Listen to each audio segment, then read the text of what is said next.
भगवान शिव तपस्या से उठे तभी उन्होंने माता पार्वती को कहीं से आते हुए देखा। अरे देवी पार्वती, आप कहाँ से भ्रमण करके लौट रही हैं? देवी लक्ष्मी ने बुलाया था। बहुत दिनों से दोनों मिले नहीं थे तो सोचा आज मिलाऊं। आपको पता है, विष्णु जी ने देवी लक्ष्मी के लिए बहुत सुंदर लहंगा साड़ी बनाई है, खुद अपने हाथों से सिली है। मेरा मन है आप भी मेरे लिए एक सुंदर सा लहंगा अपने हाथों से सिलो। मुझे भी आपके हाथों का सिला लहंगा पहनना है। माँ पार्वती की बात सुनकर शिवजी जोर से हंसे। देवी पार्वती, आपको लगता है कि मैं सिलाई कर पाऊंगा? ये सब कार्य करना मेरे बस की बात नहीं है। विष्णु जी ने भी तो देवी लक्ष्मी के लिए सिलाई की है, आप मेरे लिए इतना नहीं कर सकते? आपको मेरे लिए लहंगा सिलना ही होगा। बस मैंने कह दिया सो कह दिया। मैं भोजन बनाने जा रही हूँ। गणेश और कार्तिकेय लौटने वाले होंगे और आते से खाने को कुछ मांगेंगे। अरे देवी पार्वती, ये कैसी जिद है? मैं भला एक लहंगा कैसे सिल सकता हूँ? ये कैसी दुविधा में डाल दिया है तुमने? प्रभु, एक रास्ता है इस दुविधा से बाहर आने का। क्या रास्ता नंदी, जल्दी बताओ। प्रभु, विष्णु जी ने सिलाई कहाँ से सीखी ये आपको वो बता सकते हैं। बस आप भी वहीं से सीख लेना। उसके पश्चात आप सुंदर सा लहंगा सिल सकते हैं। माता पार्वती को प्रसन्न करने का अब आपके पास यही एक रास्ता है। नहीं तो जहाँ तक मैं जानता हूँ, माता पार्वती तब तक आपसे बात नहीं करेंगी जब तक आप उनकी ये इच्छा पूरी नहीं कर देते। ये तो तुम सत्य कह रहे हो नंदी, ये तो मुझे पता है। कैसे कैसे पापड़ बेलने पड़ते हैं पत्नी को मनाने के लिए। चलो मैं विष्णु जी से मिलकर आता हूँ। शिव जी विष्णु जी से मिलने पहुँचते हैं और उन्हें सारी बात कहते हैं। इसके लिए तो आपको यमपुरी जाना होगा, क्योंकि मैंने भी सिलाई यमलोक के दर्जी मंगत राम से सीखी थी। वो तो मैं एक दिन किसी कार्यवश यमराज जी से मिलने गया था। काफी समय से देवी लक्ष्मी मुझसे कोई भेंट देने के लिए कह रही थी। बस वहाँ मुझे मंगत राम मिला। यमराज जी ने बताया कि मंगत राम यमलोक का बहुत अच्छा दर्जी है और सबके कपड़े वही सिलता है। बस मैंने उससे सिलाई सीखी और वही मैंने लहंगा साड़ी तैयार की। बस वो उपहार देवी लक्ष्मी को बहुत पसंद आया। उसके पश्चात तो सारी कहानी आपके सामने ही है। ठीक है विष्णुदेव, फिर मैं यमलोक ही जाता हूँ। विष्णु जी से वार्तालाप करके भगवान शिव यमलोक की ओर चल पड़े। कुछ ही देर में शिव जी यमलोक पहुँचे। उन्होंने यमराज जी से अपनी बात कही। महादेव, मंगत राम के पास आजकल बहुत भीड़ है। स्वर्ग के देवताओं के साथ साथ नर्क के भी बहुत से प्राणियों की भीड़ उसके पास लगी हुई है। भीड़ पर क्यों? वो इसलिए महादेव क्योंकि मंगत राम का यमलोक में समय समाप्त हो चुका है। अब उसे धरती लोक पर नया जीवन प्राप्त होने वाला है। इस वजह से जो भी उसके ऑर्डर हैं, वो पूरे कर रहा है। इस समय पूरे यमलोक में मंगत राम के अलावा कोई दूसरा दर्जी भी नहीं है जो मंगत राम की मदद कर सके।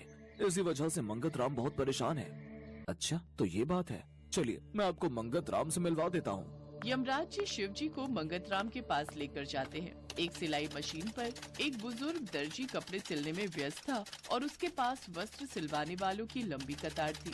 मंगत राम, मेरी धोती तो अभी तक सिली ही नहीं है। कब तक दोगे? कितने दिन का कपड़ा तुम्हें दिया हुआ है? मंगत राम, मेरी धोती कब तक मिल जाएगी? मैं भी 4 चक्कर लगा चुका हूँ। अरे कुबेर जी, आप 4 चक्कर लगा चुके हो। मैं तो रोजाना ही पूछ कर जाता हूँ कि मेरे वस्त्र कब तक सिलेंगे। चिंता मत करो, मिल जाएंगे। अकेला हूँ, सारे काम एक साथ नहीं कर सकता। पहले तुम्हारे साथ राम प्रकाश भी तो सिलाई करता था, वो नजर नहीं आ रहा। उसका दूसरा जन्म हो गया है। चलो अच्छी बात है, अब कुछ समय में तुम्हें भी नया जन्म मिल जाएगा। तभी यमराज जी और महादेव आ जाते हैं। हाँ, बस अब कुछ ही दिन की बात है। मंगत राम भी धरती लोक पर नया जन्म प्राप्त करेगा। वैसे कुछ समय बाद एक 95 वर्ष के दर्जी यहाँ आने वाले हैं, पर महादेव आपको तो यह कार्य जल्दी करना है। मंगत राम, यह कार्य तुम ही कर सकते हो। मंगत राम, स्वयं भगवान शिव जरूरी कार्य है तो तुम्हारे पास आए हैं मुझसे मिलने। अगर सिलाई के लिए कोई वस्त्र देना है तो क्षमा करें प्रभु, अभी तो मेरे पास बिल्कुल भी समय नहीं है नए ऑर्डर लेने का। मैं पहले इतने सारे ऑर्डर पूरे नहीं कर पा रहा, इसीलिए अब नया कोई भी काम नहीं लूंगा। यही सोच रहा हूँ। मुझे कुछ सिलवाना नहीं है, बल्कि मुझे खुद सिलाई सीखनी है, इसीलिए मैं तुम्हारे पास आया हूँ। मुझे देवी पार्वती के लिए एक लहंगा सिलना है, जिसमें तुम मेरी सहायता कर सकते हो मुझे सिलाई सिखाकर। आपको माता पार्वती के लिए लहंगा सिलना है? ठीक है, मैं आपकी मदद करूंगा, पर आपको बहुत मेहनत करनी होगी। सबसे पहले कपड़े की कटाई करना सीखना होगा, उसके पश्चात ही आप सिलाई करना सीख पाएंगे। मैं सब कुछ सीख लूंगा, बस तुम मुझे सिलाई कला में इतना निपुण कर दो कि मैं एक लहंगा सिलकर तैयार कर दूं और देवी पार्वती प्रसन्न हो जाए। हाँ हाँ, मैं सिखा दूंगा। कब से शुरू करना है? नेक काम में देरी कैसी, अभी से शुरू करते हैं। अति उत्तम। मंगत राम, मेरे वस्त्रों की कोई जल्दी नहीं, तुम आराम से सिल देना। अब मैं भी चलता हूँ। चिंता मत कीजिए यमदेव, अब मैं आ गया हूँ ना। अब मंगत राम का सारा काम जल्दी जल्दी पूरा हो जाएगा। महादेव ने सिलाई सीखनी शुरू कर दी। ये लीजिए प्रभु, ये रहा कपड़ा और ये रही कैंची। अब जैसे जैसे मैं आपको बताऊं वैसे वैसे आप कपड़े को काटिएगा। मंगतराम महादेव को कपड़ा काटना सिखाना शुरू करता है।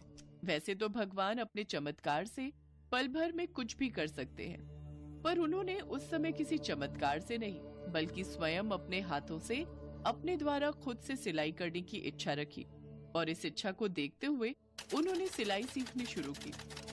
मंगतराम ने शिवजी का पूरा साथ दिया और शिवजी भी मंगतराम की बहुत मदद करते थे। शिवजी धीरे धीरे सिलाई सीखने लगे और अब वो भी जल्दी जल्दी मंगतराम के सारे ऑर्डर पूरे करने में उसकी मदद करने लगे। मंगतराम के धरती पर जन्म लेने के लिए एक दिन शेष रह गया था, पर तब तक भगवान शिव माता पार्वती के लिए बहुत सुंदर लहंगा सिलकर तैयार कर चुके थे। प्रभु, आपके साथ काम करके बहुत आनंद आया। मुझे खुशी है कि आपने माता पार्वती के लिए लहंगा सिलकर तैयार किया। मुझे पूरा यकीन है माता पार्वती ये लहंगा देखकर बहुत खुश होंगी, क्योंकि ये लहंगा आपने स्वयं अपने हाथों से सिला है। मंगतराम, ये कार्य तुम्हारे प्रयास के कारण ही सफल हो पाया है। मैं तो सिलाई सीखने के बदले तुम्हें कुछ दे ही नहीं पाया।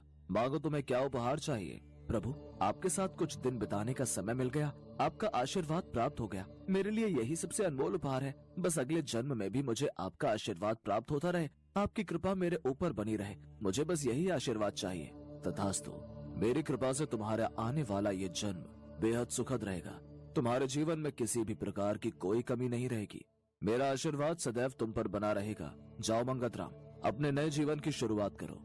मंगतराम को शिवजी के आशीर्वाद के साथ नया जीवन प्राप्त हो जाता है।